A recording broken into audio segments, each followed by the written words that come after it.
Hi guys! Every binge eater is searching for a solution on how to get rid of the binge urge. In this video, I give you one technique. First, you always need to follow a few basic principles that are necessary before you can work on the urge itself. The basic rules are the following.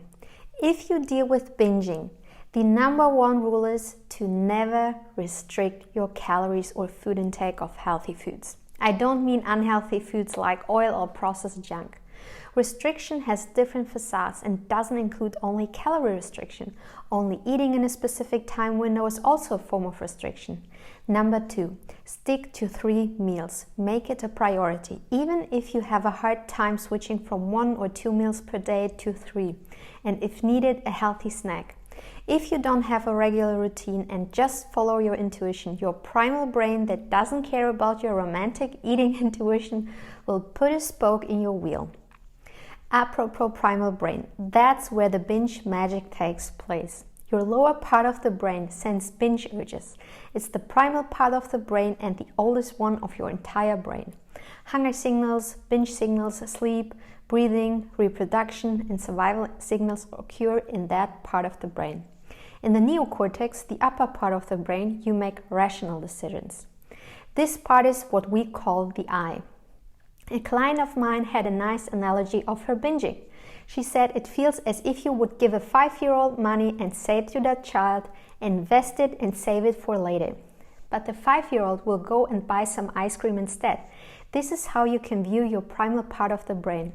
It's not rational at all. It's primitive and driven by short-term pleasure because it increases the chances of survival and reproduction.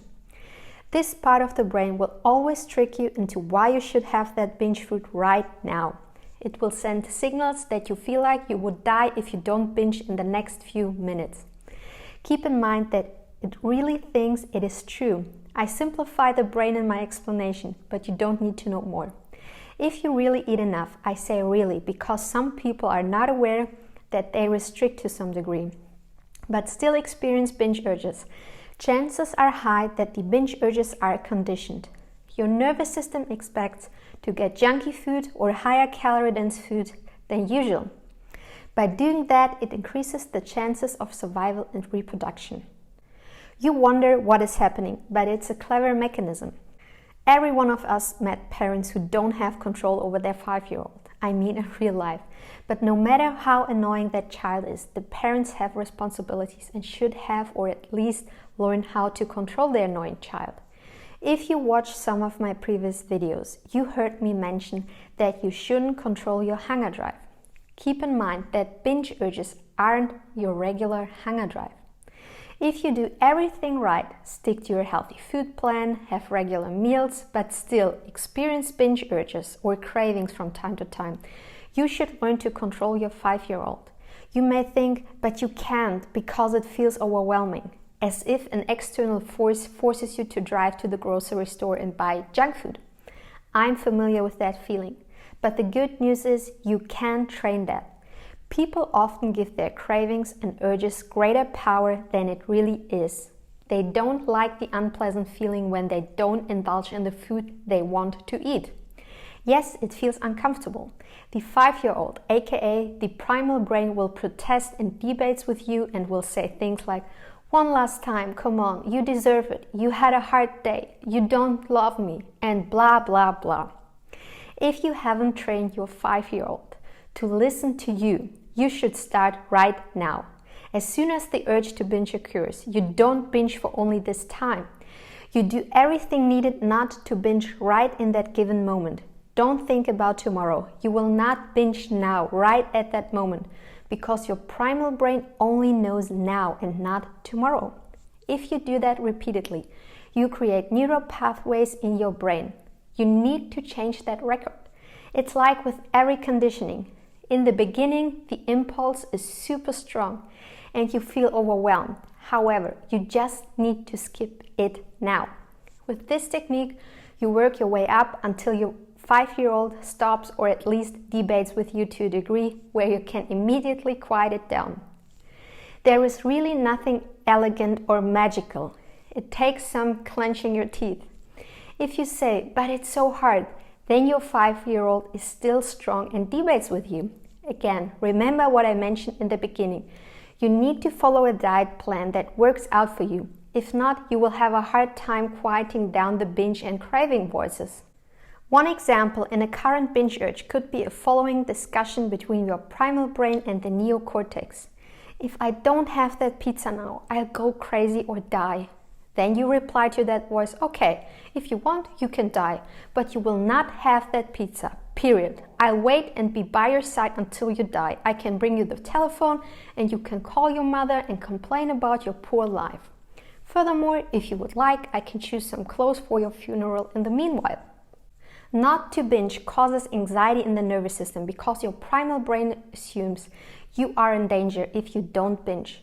So of course you want to relieve that, which happens by indulging in that binge or craving.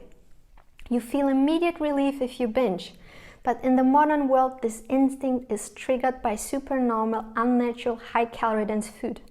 So your primal brain is tricked. In the end, you handle your binge urge similar to anxiety. If someone has anxiety over something, they often imagine the worst case scenario that might happen in the future. One technique is to bring the worst case scenario willingly into your imagination, and oftentimes it's not that bad. For example, you lose a job and imagine you will lose your house. Okay, if that happens, you could move to your parents.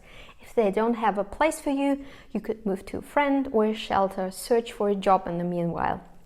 You will not die. In the end, you calm yourself down by this technique and you learn that the worst case scenario is often not as horrible as you imagined in the first place, and that most of the time there is a solution.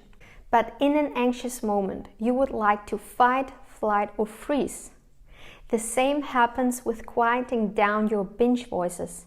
It is not as hard as you assume if you don't binge. It is relearning a habit and learning to live with a moment of anxiety where nothing bad happens. Please keep in mind that people with anorexia who experience binge urges or underweight people need a different approach than I suggest in this video. Overall, it's not about making fun of you. I take your binge urges seriously. I binge for 15 years and know exactly how it feels. However, you should take your binge voices less seriously because you're not in danger when you don't binge. It just feels like it.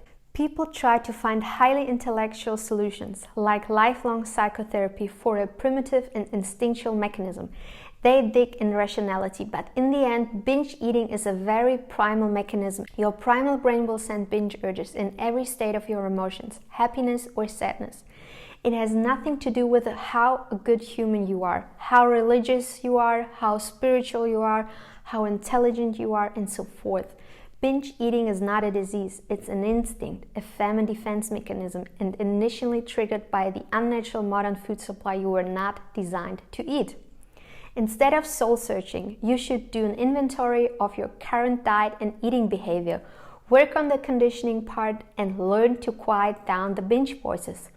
Remember that indulging in urges is like a trick by your primal brain to relieve anxiety.